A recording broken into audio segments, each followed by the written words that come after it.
Good morning and welcome to the Old Dominion Freight Line First Quarter 2023 Earnings Conference Call.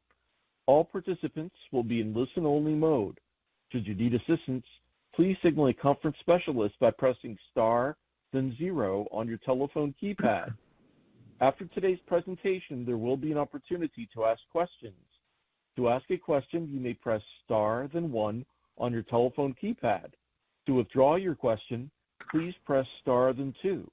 Please note this event is being recorded. I would now like to turn the conference over to Drew Anderson. Please go ahead. Thank you. Good morning, and welcome to the first quarter 2023 conference call for Old Dominion Freight Line. Today's call is being recorded and will be available for replay beginning today and through May 3rd, 2023 by dialing 1-877-344-7529, access code 652-5435. The replay of the webcast may also be accessed for 30 days at the company's website. This conference call may contain forward-looking statements within the meaning of the Private Securities Litigation Reform Act of 1995, including statements, among others, regarding Old Dominion's expected financial and operating performance. For this purpose, any statements made during this call are not statements of historical fact, may be deemed forward-looking statements. Without limiting the foregoing, the words believes, anticipates, plans, expects, and similar expressions are intended to identify forward-looking statements. You are hereby cautioned that these statements may be affected by the important factors, among others, set forth in Old Dominion's filings with the Securities and Exchange Commission and in this morning's news release, and consequently, actual operations and results may differ materially from the results discussed in the forward-looking statements. The company undertakes no obligation to publicly update any forward-looking statements, whether as a result of new information, future events, or otherwise. As a final note before we begin, we welcome your questions today, but we do ask, in fairness to all, that you limit yourself to one question at a time before returning to the queue. Thank you for your cooperation. At this time, for opening remarks, I would like to turn the conference over to the company's President and Chief Executive Officer, Mr. Greg Gantt. Please go ahead, sir. Good morning and welcome to our first quarter conference call. With me on the call today is Marty Freeman, our COO, and Adam Satterfield, our CFO. After some brief remarks, we'll be glad to take your questions. The OD team started this year with first quarter financial results that included revenue of $1.4 billion, an operating ratio of 73.4%, and earnings per diluted share of $2.58. These numbers were slightly below our first quarter results from 2022 and reflect the ongoing softness in the domestic economy and the challenging operating environment. We are also coming off a record year in 2022 where revenue and profits were at an all-time high. As we started this year, we were cautiously optimistic that our business levels would start to improve late in the first quarter and accelerate further in the second quarter.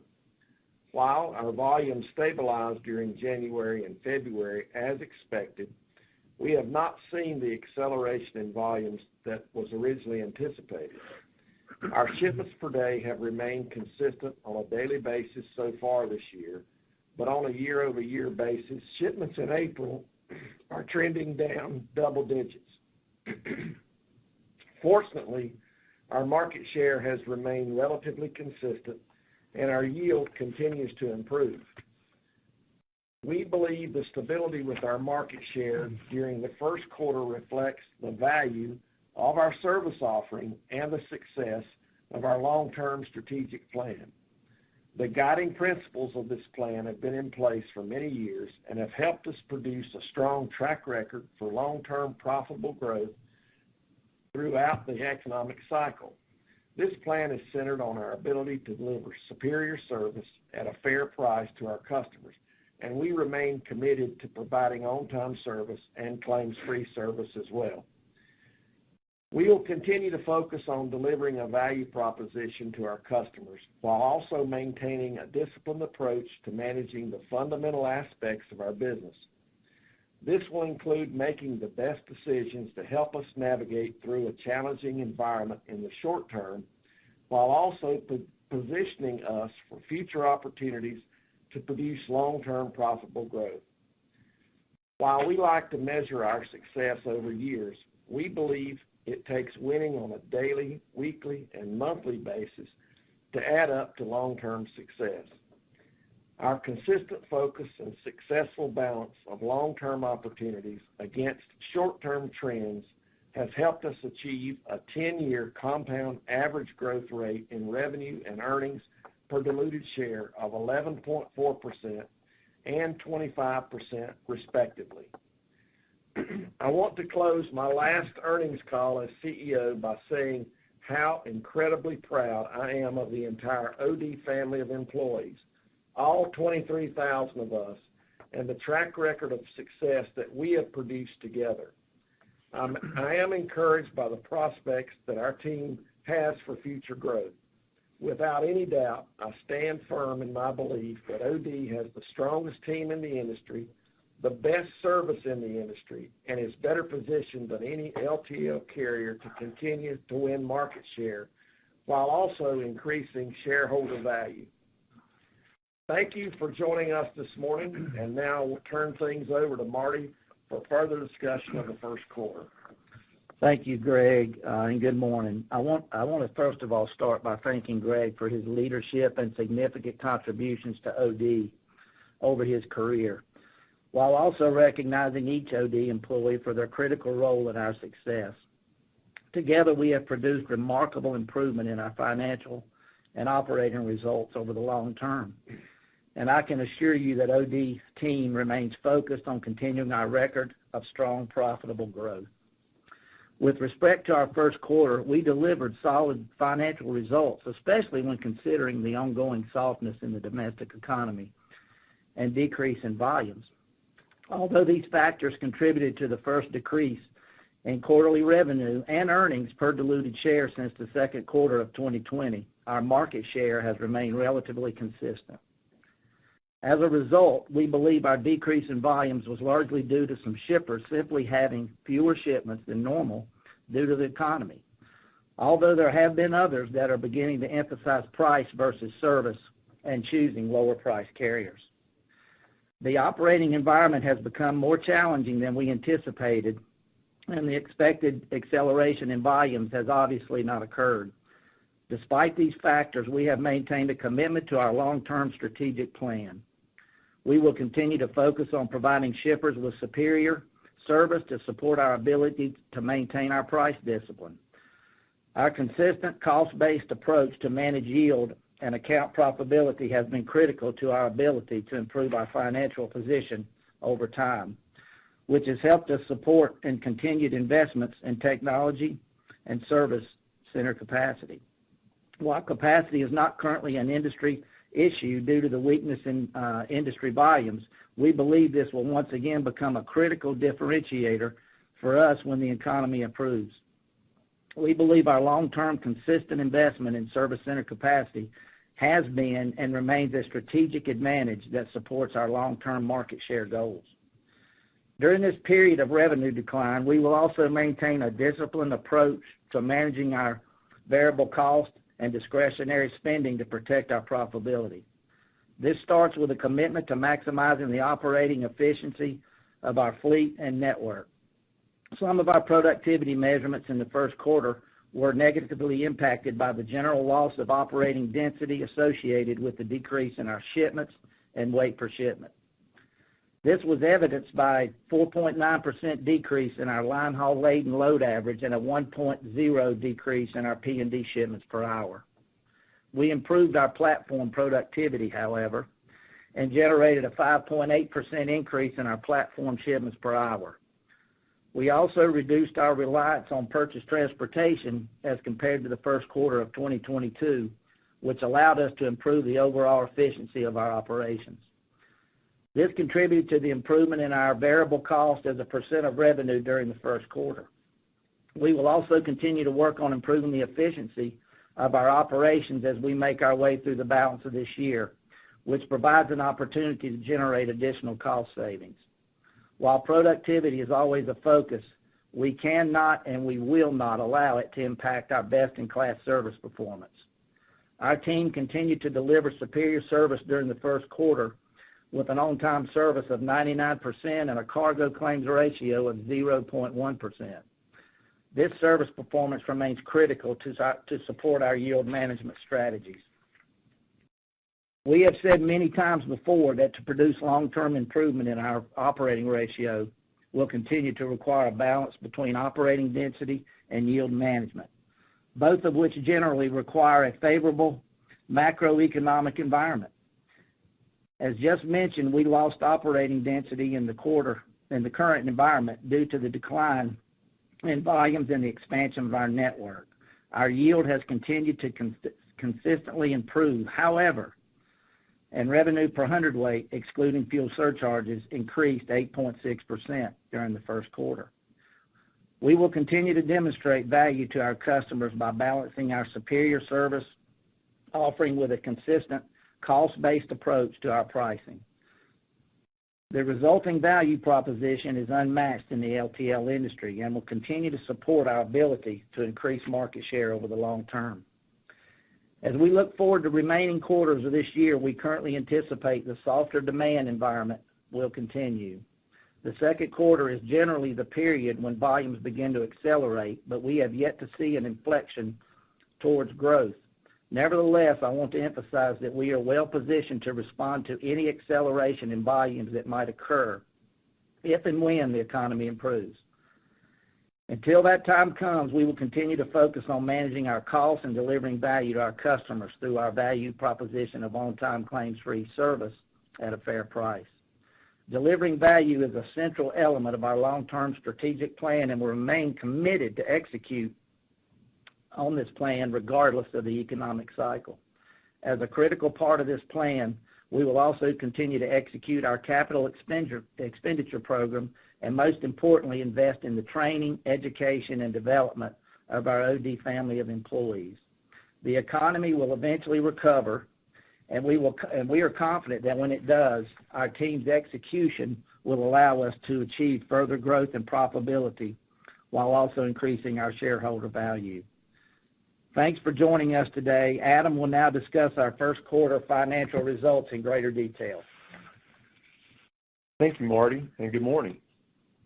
Old Dominion's revenue decreased 3.7% in the first quarter of 2023 due to an 11.9% decrease in LTL tonnage that was partially offset by a 9.2% increase in LTL revenue per hundredweight.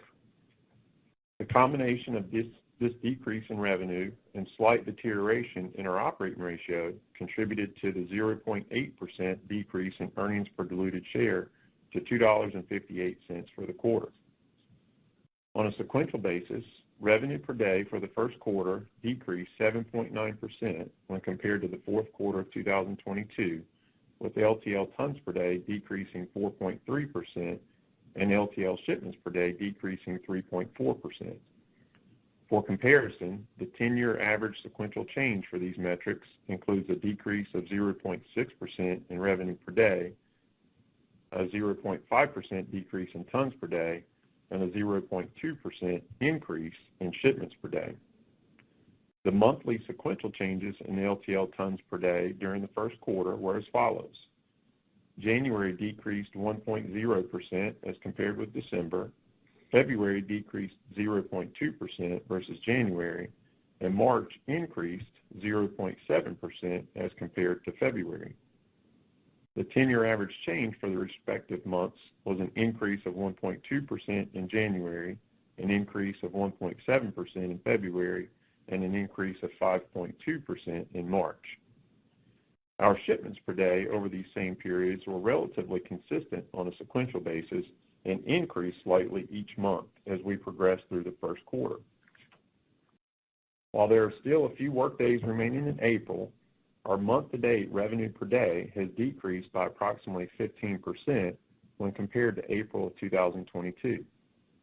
Our LTL tonnage per day has also decreased by approximately 15%, while revenue per hundredweight has increased approximately 1% when including fuel surcharges and increased approximately 7.5% excluding fuel surcharges. Our revenue and shipment counts on a daily basis have been relatively consistent in April when compared to March of this year, except for the Good Friday and Easter holidays.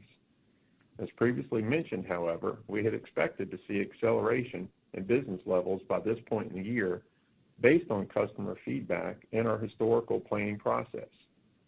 While we would like to see our market share continue to increase again, we believe that it's more important to maintain our price discipline during this period of economic weakness while positioning ourselves to emerge from this slow period with capacity and a better opportunity to produce strong, profitable growth over the long term.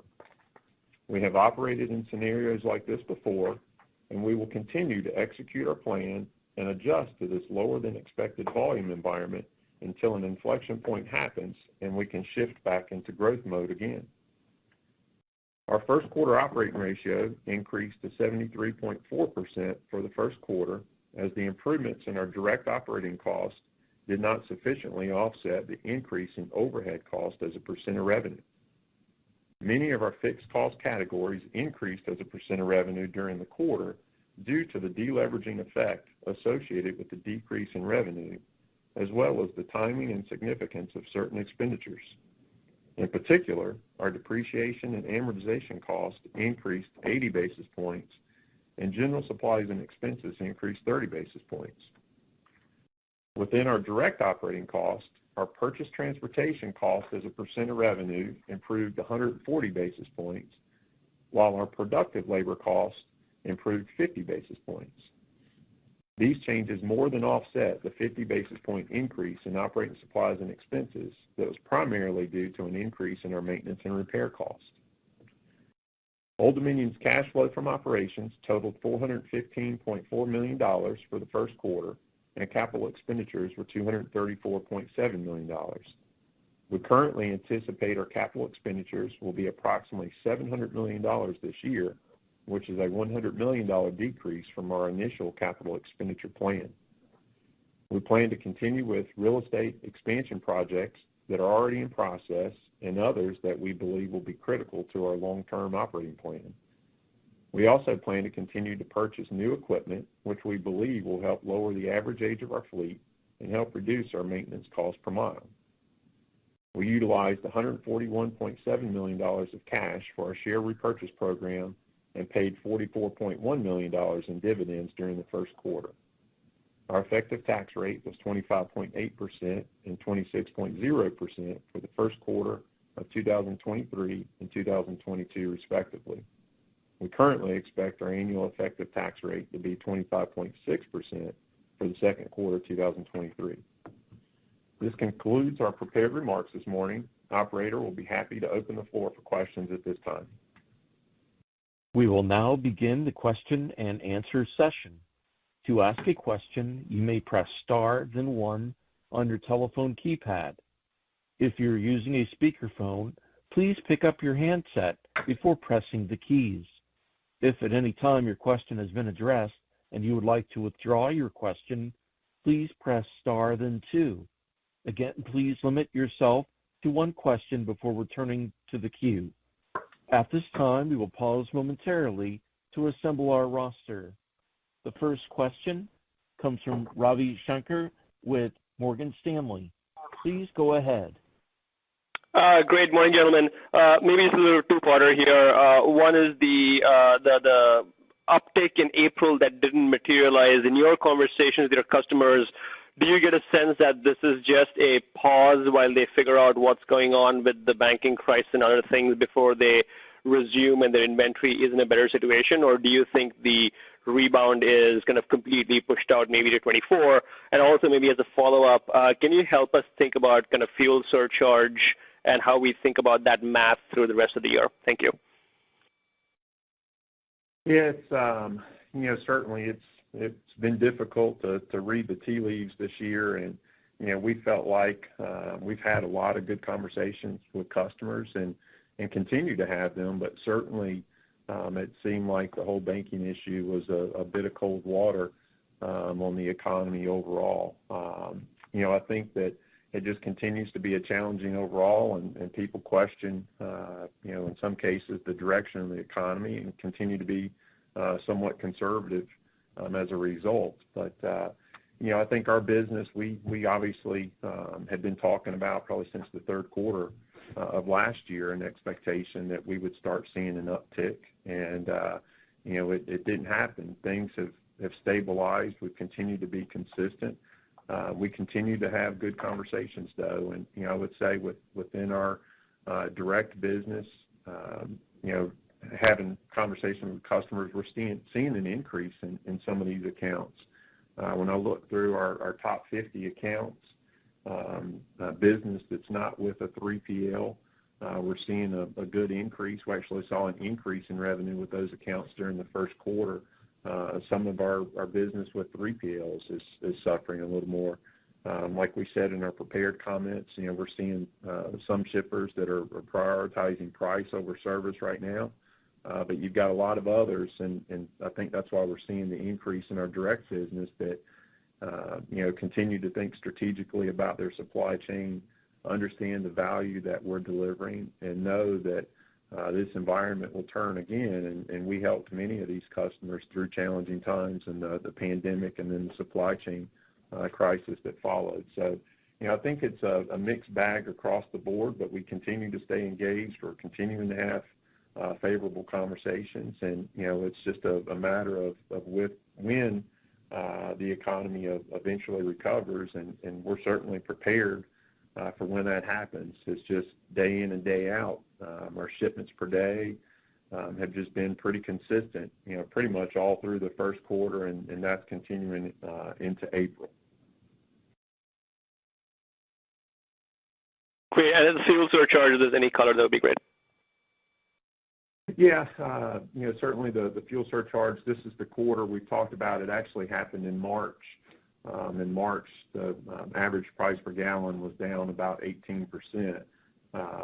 Right now with fuel being $4.10, somewhere in that range, fuel prices are down about 25%. So, certainly we'll see a bigger decrease on a year-over-year basis of fuel surcharges. That's in the April number that we put out. Already, fuel in April is down about 20%, and so that's driving some of that 15% decrease that we're seeing in our April revenues on a year-over-year basis. But I think the impact is evident in our yield metrics. We're continuing to see good yield increases.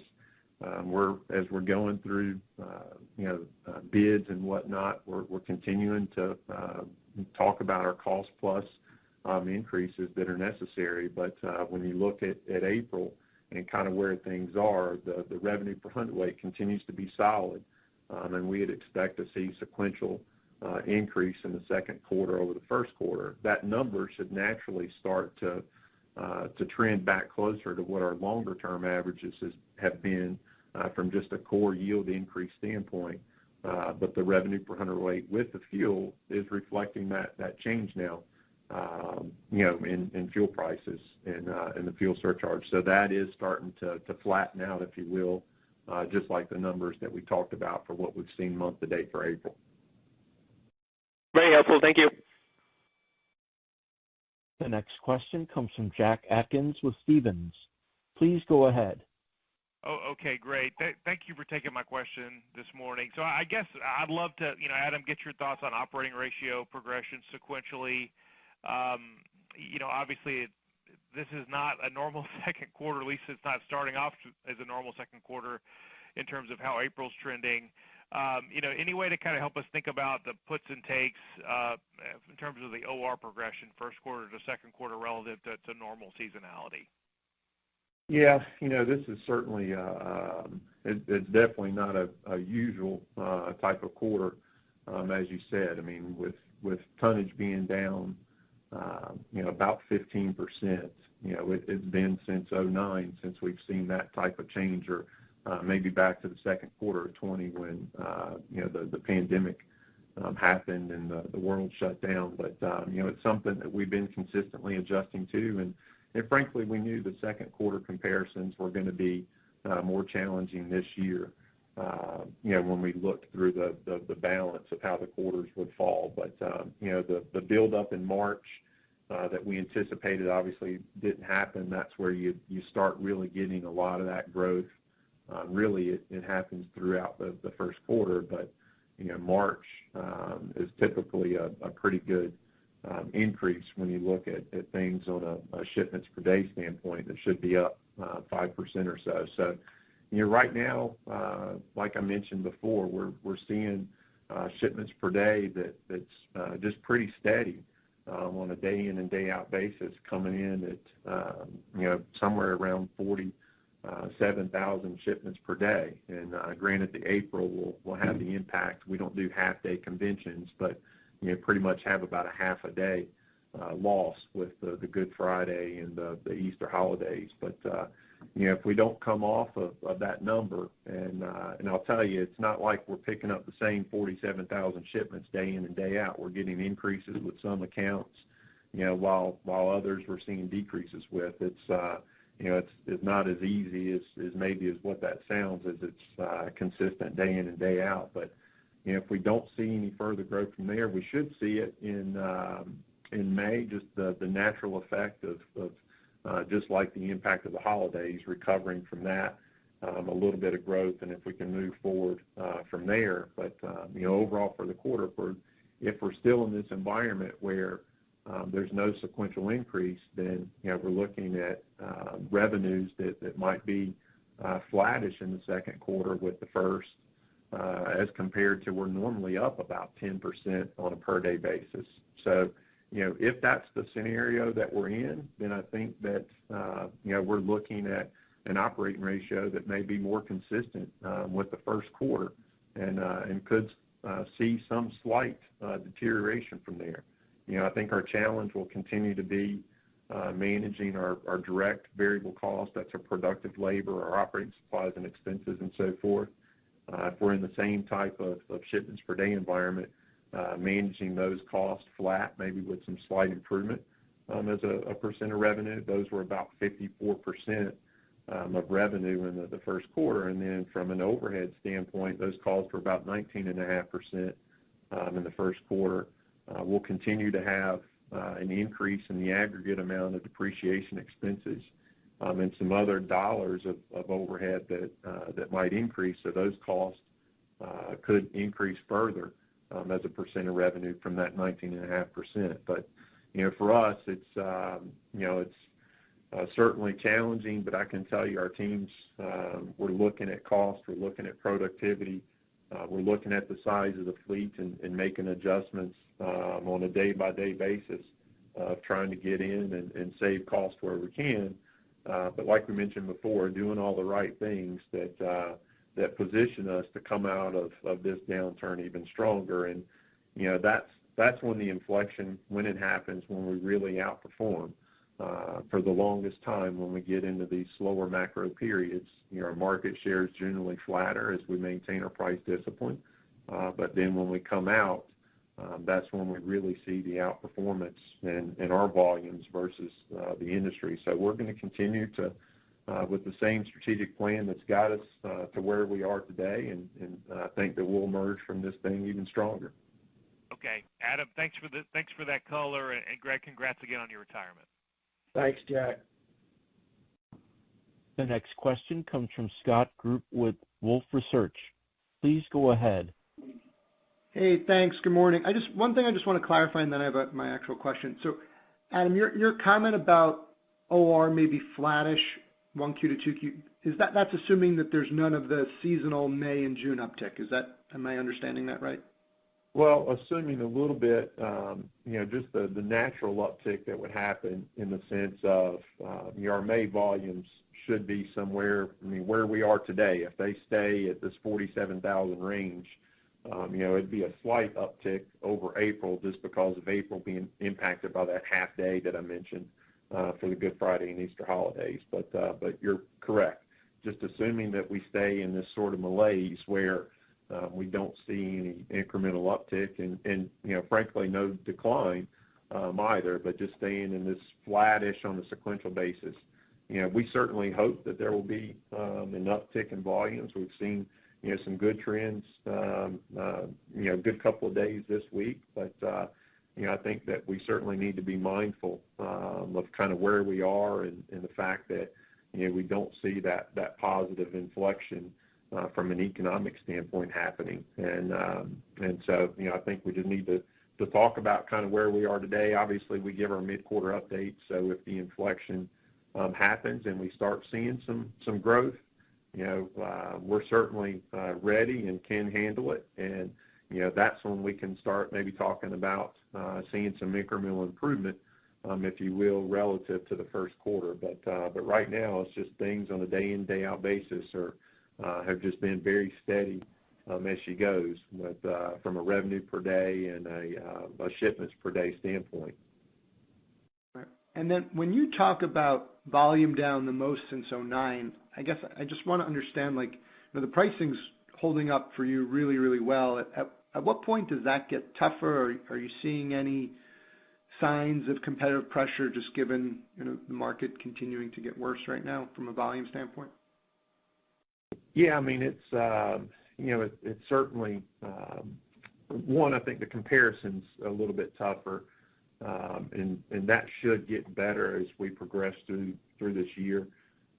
Even if our numbers were to stay flatter, the numbers should start to show a little bit of improvement. But it's still a really soft environment out there, and I think that we've demonstrated a lot of value, and that's what we continue to talk about with our customers. And our costs continue to go up, and we need increases. We've invested a lot in our network over the years, over the last 10 years, about $4.5 billion of capital expenditures to grow our service center network, to be and have capacity where our customers need us, and to have the right fleet and the right team to be able to continue to deliver value to our customers. So we've invested a lot, and we intend to continue to invest. So I think that doesn't change the conversations that we're having with shippers. But in some cases, due to the economy and due to internal pressures, there are some shippers that have got to look for cheaper priced carriers. And we're a premium carrier, premium service, and our price is generally a little bit higher than others. And so oftentimes we'll hear feedback, though, from shippers that are making that short-term decision that they're doing it to meet internal thresholds and intend to give the volume back to us. Like I mentioned, we're seeing a little bit more transactional volume loss within our 3PL book of business right now. That's about a third of our overall revenue. In the first quarter, 3PLs were down a little worse than the company average revenue change. So, that's something that we continue to be mindful of. And that too often flips and kind of ebbs and flows with the economy. But, I think for us, it's just got to have a plan, and we have one, and stay disciplined to it, and just keep our focus on delivering service. That comes at a cost. There becomes a fixed element of running our line haul network and our P&D system to be able to continue to deliver service. And usually this is when service breakdown occurs in the industry, when you become very focused on mitigating cost. And I think we're in a much stronger position than every other carrier. But when you start focusing on trying to mitigate costs in this type of environment, when the other carriers have seen worse volume loss than us on average, that's when trailers start getting held longer to try to fill them up, and on-time service starts declining, claims start increasing, other bad things happen. That really, I think, or at least what we've seen in the past, we see a widening of the gap from a service performance in us versus the industry. So, we expect that'll play out again. And, when the economy starts recovering, it's obviously tough to manage through it on a day-by-day basis. But, I think we get right back to our market share gains. I don't think anything has changed in the sense of what we think our long-term market share potential can be, what our long-term operating ratio goals are.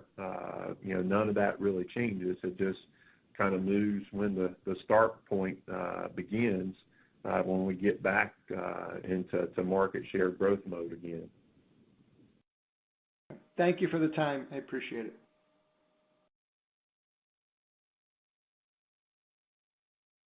This is the operator. Just a reminder to kindly limit yourself to one question.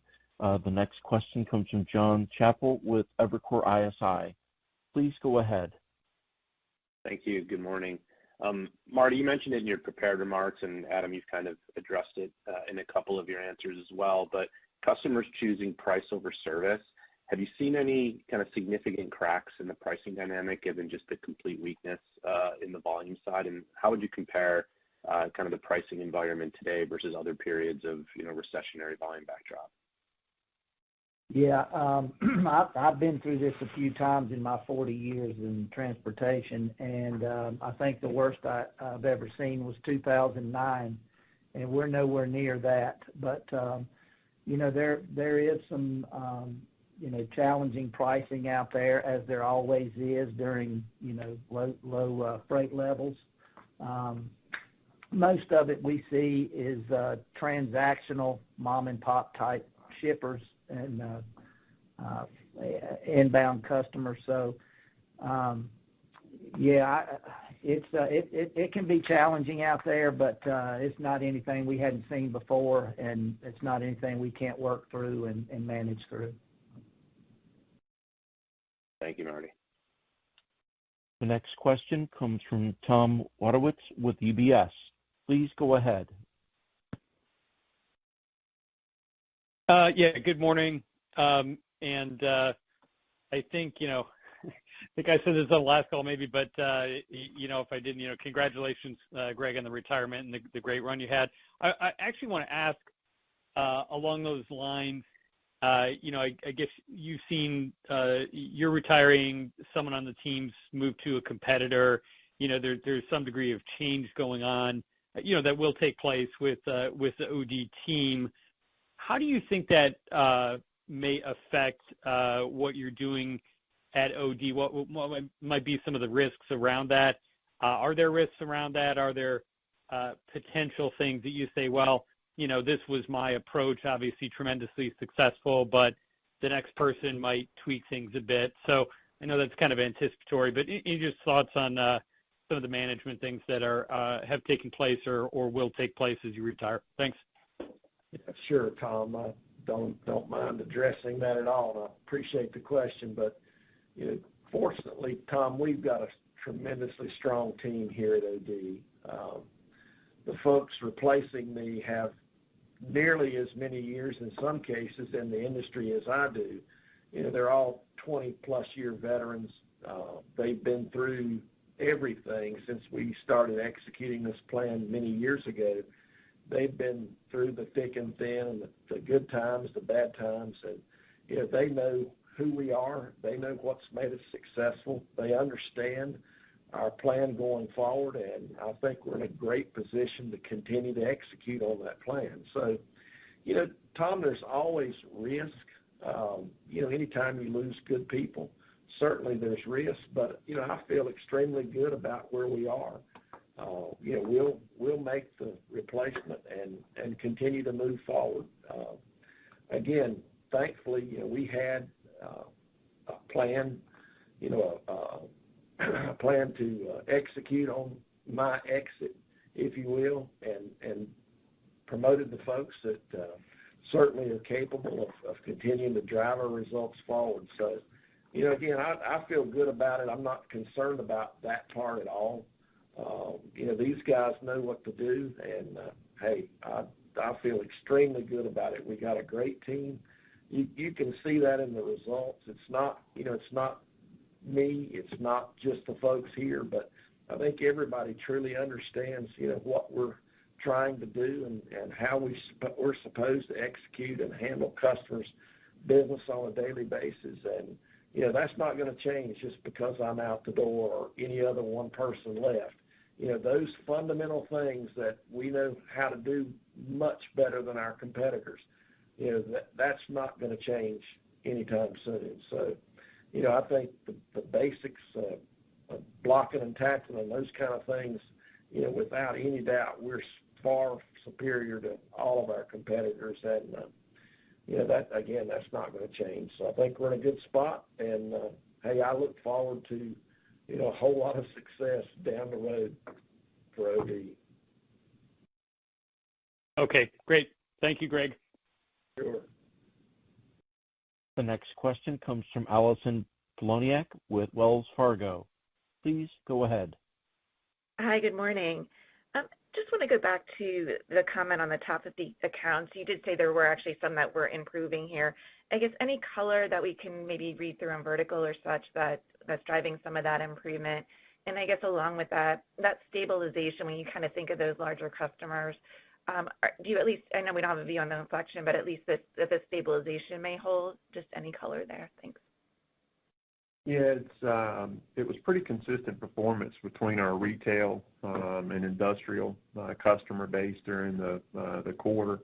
The revenue levels were generally about the same for both, but like I mentioned earlier, it's really a lot of the business that we're seeing. There's probably a little bit worse decline with business that's managed by 3PLs, and so that's fairly typical, in a softer environment, if you will, and so not wholly or unexpected completely, but yeah, we've seen just a consistency day in and day out, with business levels in terms of the number of shipments per day that we've seen. It's been trending around 47,000 bills a day, and we don't necessarily see that inflection point, if you will, happening. Typically, you would start seeing an increase. You'd see an increase in May of about 2.5% to 3%, and then a further increase from May to June of 2%. And certainly we'd like to think that might happen, but if you go back to when things really started decreasing, it was last year in April. March of last year was the last month where we had a nice sequential increase. Our business in February of last year was up about 5%. It was up another 3% in March. But then we started dropping off and basically have been flat to down for every month thereafter. And our shipments have been pretty consistent. They've increased very, very slightly, less than 1% each month. So, pretty much consistent as we made our way through each month of the first quarter. Pretty much have been the same in April. Again, other than those 2 days that we consider full days impacted by the holiday, but that's in our normal number. Typically, April would be up about 0.5% over March, and right now, we're down about 2.5% shipments per day. So, that's some of that where we've just seen that consistent trend day in and day out. So, do we start seeing some increase? Like I mentioned before, May just naturally should show a little bit of growth if we stay at this 47,000 bill level. And do we start growing from there? Do we see a 1% or 2% growth in June? I'd like to think that we would. And again, we've had a lot of good conversations. We've had some good hits here lately with customers, and but some of those same conversations we were having 3 months ago where we were positive as well. So I think that right now we just want to be conservative, if you will, and we're continuing to try to manage our costs down to this lower level of shipments, and I think that will continue to happen as we progress through the year, as we focus on productivity. We're a little heavy with our fleet now as well, and we're working through some of those challenges, and but just trying to get everything balanced as best as we can while we stay in this sort of stable period, if you will. But it's just not really seeing any kind of growth. But I'd say typically April volumes from a shipments per day standpoint typically are fairly consistent with what our year-to-date average is, and we've seen that over time, other than in 2020. And so that's something that we just sort of keep in mind from a planning standpoint. And And we always have a plan we have a baseline plan. We've talked about this before, that we enter every year with, and then we have a bull scenario and a bear scenario, and the 21 was more at that bull case scenario, and this year is more in the bear. So, we start with a plan if things materialize like this, and that's about at the level where we are, and we're executing on that plan. Great, thank you. The next question comes from Amit Mehrotra with Deutsche Bank. Please go ahead. Thanks, operator. Hi, everyone. Quick question. When was the last time shipments in 2Q were worse than 1Q? I don't know, or I don't think there's ever been a time that's been the case, but if you can just help me with that. And then, when does the drawdown on weight abate? We're at 1550 now. Are we at the point where we stabilize at these levels? So those 2 points. And Adam, historically you've lost lanes in past downturns to, high quality regional players or maybe lower cost. I don't think that's happened maybe up until now. I don't know if that's happening now. That maybe explains some of the weakness in April. But if you can talk about kind of what the customers are doing from a trade down effect to some of the regional, maybe equally or as high quality players. Yeah, it's from a second quarter to first quarter standpoint, other than the second quarter of 20, when the world shut down, we've not really seen a decrease in shipments, and that too kind of played into our general thinking.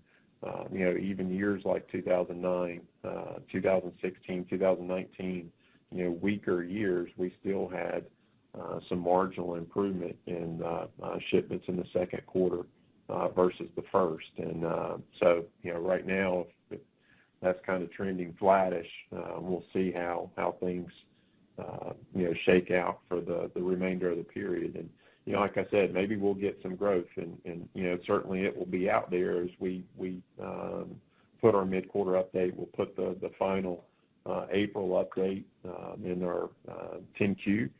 And, if we see some continued acceleration this week, that will be in the number. But, we just don't see, a big inflection point happening like we did in, say, 2017 that spurred that growth of 17 through 18, and what we saw in the back part of 2020 that, continued to accelerate through 21 like it's happened. And so, we're still waiting for that point, but we don't see it kind of on the near term, and so we're just managed to kind of where we are. But yeah, that's kind of the challenge, and what we're seeing is partly why I mentioned earlier that our revenues in the second quarter are typically up 9-10%, and that's why we always get so much margin improvement in the second quarter as well, and so that becomes the challenge as we manage through this particular period. But with respect to your other question, on the customer base, I don't know that we're seeing significant loss, other than that's some of what's going on underneath. I think with some of the 3PL business, that they can leverage their carrier relationships and move some freight, and some of this is transactional as well. But they can take advantage of relationships and see who has capacity and who's got a cheaper price, and move some business away. But that's some of the feedback where we've heard customers coming to us and saying, look, I need to do this to meet my own call center objectives. If there's an internal mandate to save X dollars that they've got to try to meet in some way. But generally speaking, that freight comes back to us. If we ever lose freight, it's on price, but we generally always gain it back for service quality and capacity down the road. So we're confident that that trend will continue to play out again, and that we'll see any of this freight loss eventually come back to us. It's just a matter of it seems like that's being pushed further down the road than the inflection point that we thought would happen beginning with this spring. What about weight? weight per shipment. I guess you embedded three questions in one, but and my memory was short. The weight per shipment, that's all right. Our weight per shipment, it's down a little bit further. I think we're getting to the stabilization point right now in April. It's about 1,525 pounds. Historically, we would get down in lower periods to about 1,550 pounds or so. But if you recall, we made some strategic decisions in 21 and exited from some of the spot quote heavier type shipments, these 10,000 pound type loads. And that had an effect of really lowering our overall weight per shipment. So, despite the weakness, we're not going back and trying to bring in freight that we didn't think fit our network for the long term.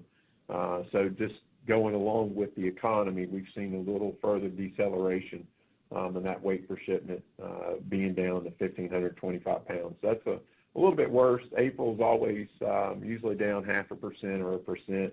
Off of March.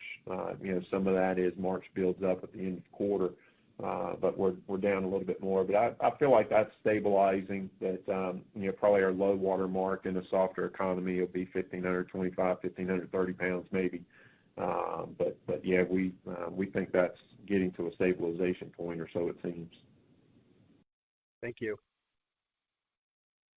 The next question comes from Chris Wetherbee with Citi. Please go ahead. Hey, thanks. Good morning. Adam, just kind of curious how you think about headcount going forward here. Obviously, a lack of seasonality might influence this, but you've been bringing it down sequentially the last few quarters. Just want to get a sense maybe how much more room you have in terms of right-sizing that labor force, and maybe is there a line where you feel like you don't necessarily want to go beyond? Yeah, it's continued to drift lower on a sequential basis. The average was down about 3.5% in the first quarter versus the fourth quarter. But our peak, if you will, for full-time headcount was in May of last year, and through normal attrition and just some places making other decisions, if you will, just balancing our number of employees with the freight volumes that exist. We've had to work through those on a case-by-case basis throughout our 255 locations. But I expect that will continue to drift a little bit lower as attrition continues to happen from where we are today through the end of June. And we're getting to a point, I think, that you kind of compare where we are if we continue to drift, maybe 1 or 2% lower as we progress through the second quarter, to where the year-over-year change, by the end of June may be in that 9 to 10% type of range. And then, that's coming back into balance. We've always talked about, the change in headcount typically reconciles with, the overall change in shipment count as well. And so, if we're looking at that, I think by the end of June, if that change in shipments on a month-over-month basis, those two numbers may start coming back into parity with one another. That is the change in full-time employees and the change in our shipments on a year-over-year basis. Okay, that's helpful. Appreciate it. Thank you. The next question comes from Bascome Majors with Susquehanna. Please go ahead. Thanks for taking my question. You've been pretty open about some of the share and pricing challenges with 3PL business. Can you walk us through a little bit on how that emerges? Are you seeing larger carriers reduce their rates across the board with 3PLs and losing business that way, or is this more targeted dynamic pricing? And just if that cyclical dynamic, which I'm sure has been around before, if that is evolving any differently this cycle than last cycle, we'd love to hear more about it. Thank you. Yeah, I think that's it's hard for us to say. We don't always know the reasons behind. The feedback we get is that someone's cheaper. We don't know necessarily, that variance or that reason why. I think that we're obviously one of the first carriers to report, and just continue to watch, what the others are doing, what their numbers are looking like, and hear what the others, have to say. I think, Others have said that they've got price discipline, but we've seen one carrier's yields flatten out. So I think all we can do is just continue to sort of watch and see what others are doing. But that doesn't impact what we do. We've got a plan. We stay committed to it, and we know what value we deliver, and we just got to stay disciplined, and that's what we'll do. So it's never good to kind of live through it in the moment, and we've done this time and time again. But like I said, it's not totally unexpected to see some of that business just given the softness in the economic environment and cost challenges that people are facing in general, to be looking at ways they might be able to save on price in the current term. But what we always say is price doesn't equal cost. We deliver a value to our customers, and when you consider total cost of transportation, when you deliver 99% on time and have a claims ratio of 0.1%, you save money by shipping with Old Dominion, and that's what our position continues to be. It's just our sales team, they've got to stay engaged with our customers and demonstrate value. We've got to continue to maintain our service metrics, and we will. That is certainly a focus for us, and we'll manage through this. But like we said before, and I think it's played out when you look at our numbers and the long-term improvement that we've made with respect to our margins and the cash from operations that we generate and are able to reinvest back in our business on behalf of our customers. We've got to maintain our disciplined approach, and I think that it's proven itself out in the long run, and is a key difference why our numbers look a lot different from some of the others. But when you look back to a 2019 or a 2016, does the rising competitiveness on price and share of the 3PL channel feel different this time? Just curious if this all rhymes or something feels like it's changed here. Thank you. No, I wouldn't say it's maybe a little bit different, Bascom, but not wholly and completely. And just, to add a little color to what Adam said, generally speaking with our 3PLs, we're not losing contractual business. Some of those contractual accounts may be down, just because the general economy is slower. They may possibly be down, but that's not where we're losing. And the transactional stuff, as Adam talked about before, that's where we're seeing a deterioration in our revenue with those specific 3PLs. They all have a large piece of business that's transactional, that's, the customers may ship once, twice, whatever a week, smaller type accounts, and that's where we're seeing the losses from our standpoint. So, it's just business that they can price on the fly, and, we're never going to be, the low-cost guy on the fly, if you will. So, anyway, that's more of what we've seen. It's not losing business by any stretch. Thank you. The next question comes from Ken Hoexter with Bank of America. Please go ahead. Great. Good morning. Greg, good luck in retirement, and maybe Wes might be giving you a call soon. Marty. I'm not sure that would work out with me being on this board and that one. Marty, I just want to clarify. I just want to make sure I heard you right. Did you say this is not abnormal in terms of the part of the cycle on pricing? And then my question for Adam or Greg, I guess, is just the ability to be fluid on costs, right? So you've always talked about more so than peers, given the fixed cost structure of the less than truckload market and OD's focus on keeping people. How do you think about shifting costs, or what moves do you make now with volumes down 15%? I know you always want to be prepared and have the 25% capacity available, but what do you think about on the costs and impact OR? Thanks. Yeah, this is not abnormal in this type of environment, economic environment. You have some of our competitors, they think offering a more competitive or lower price will keep the customer there. Many times it does not, because the customer will always come back to having their their cargo delivered on time and claim free. We've learned that over the years. So it's not abnormal.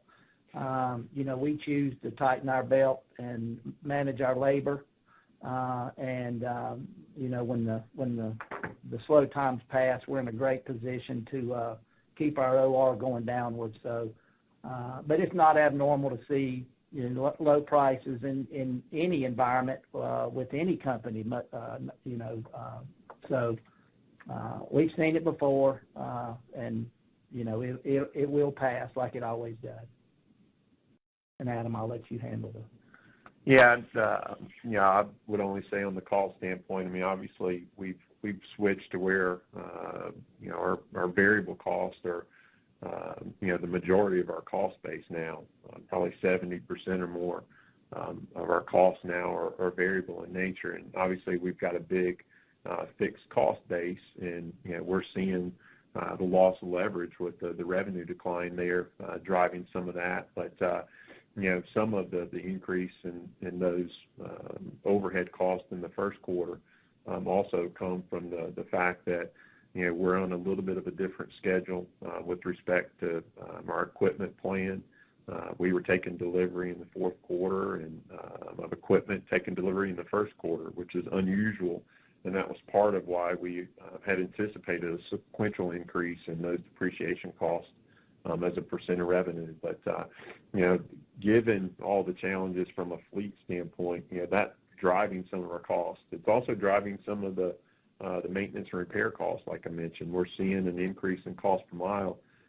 Some of that is just due to general inflation, related to parts and repairs, but some of it too just relates to the fact that we're bringing in equipment. We've on a different schedule. We've held equipment through 21 and 22, and our average fleet age has increased as a result. We're probably our average fleet age is about 5.5 years now. We like it to be around 4 years, and so we'll work on balancing that as we take out some of the older equipment from the fleet and adjusting our fleet, if you will, to these lower shipment levels, and that will help from a cost and an efficiency standpoint. But 80% of our costs are salaries, wages, and benefits, and op supplies and expenses. And line haul is a big element underneath that, and so that's why we've got to stay disciplined. We mentioned in our prepared comments about our line haul load factor being down like it is.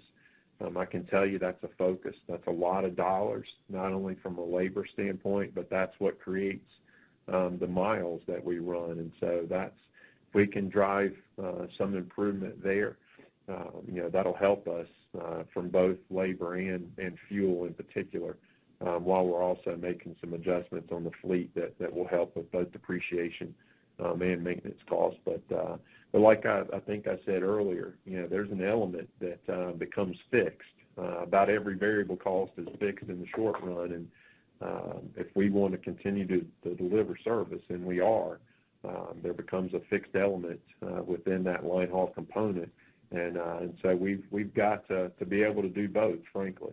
We're not going to lose our focus on giving service, but we've got some room for improvement, and that's what our team talks about every week, and frankly every day out in the field is where we can drive some efficiency. That's going to be the biggest self-help area. It always has been, and that's the work that we've got cut out for us as we go through the last 3 quarters of this year. I think I've said before that when we look at our direct operating costs, these variable costs, productive labor and op supplies and expenses and so forth, even in slower periods in the past, even in 2009, we were able to generate some improvement in those costs as a percent of revenue on a year-over-year basis. And so, the operating loss in 2009 being with our fixed overhead costs. And so that's the challenge that continues to be in front of us. And, in the second quarter, I mentioned if we can keep those costs at 54%, they were about 53% in the second quarter of last year. So, we're going to have a little bit of headwind there, but we've got to continue to work those costs down as we progress through the year, and that will be the operating challenge that we face. Great. Marty, Greg, Adam, thank you for the time. Appreciate it. Thank you. The last question today will come from Bruce Chan with Stifel. Please go ahead. Hey, thanks, operator, and good morning, everyone. I just want to come at the volume question from a little bit of a different angle. You've had some competitors that, are going through some labor negotiations this year. One is going through a pretty significant change of ops. Do you see any volume coming into the network because of, or maybe in anticipation of those events? And then, Adam, maybe just a quick housekeeping question. You gave us some good color on the fleet age. How long do you think it's going to be before you're back at that sort of target 4 years? I would say that we should make a lot of progress this year. We've got a fair amount of equipment right now that we've got identified that we want to be able to move out of the system, but that takes a fair amount of time to happen. It's not just an overnight thing where you're selling a used car and you post it on on the website. So it's going to take us a little bit of time to kind of work through that. But we've got a plan. We've met several times recently talking about kind of the needs there, and we'll continue to work through it. So I think that we'll make considerable progress this year as we're still bringing on. We reduced our CapEx for equipment, but we're still going to be bringing on a fair number of new units. And more of the progress will be hanging on or getting rid of some of these older units that we've been hanging on to. And I'll say we're not out of the woods yet when it comes to parts availability and so forth. We're still finding that there are continuing to be supply chain issues out there. And when we've got equipment that has been down for maintenance, it's equipment has stayed down for longer periods of time. So, we're continuing to kind of manage through those challenges while we're also trying to manage costs. But I think we'll end up by the end of this year making pretty steady progress on working that number much lower than where it was at the end of last year, kind of working both ends of the spectrum, if you will. Great, thanks. And then just on the volume side, any discernible share wins from any of those union competitors? It's kind of hard to say, Bruce. We get reports from our national account folks on a regular basis, and we have wins on business from those folks as well as others. So I don't know that you can really point to contract negotiations or whatever the case as any reason that we're getting business. We haven't really seen that. Got it. Fair enough. Thank you. Thanks. This concludes our question and answer session. I would like to turn the conference back over to Greg C. Gantt for any closing remarks. Well, thanks, everybody, for your participation today. We appreciate your questions. Feel free to give us a call if you have anything further. I hope you have a great day. Thank you. The conference has now concluded. Thank you for attending today's presentation. You may now disconnect.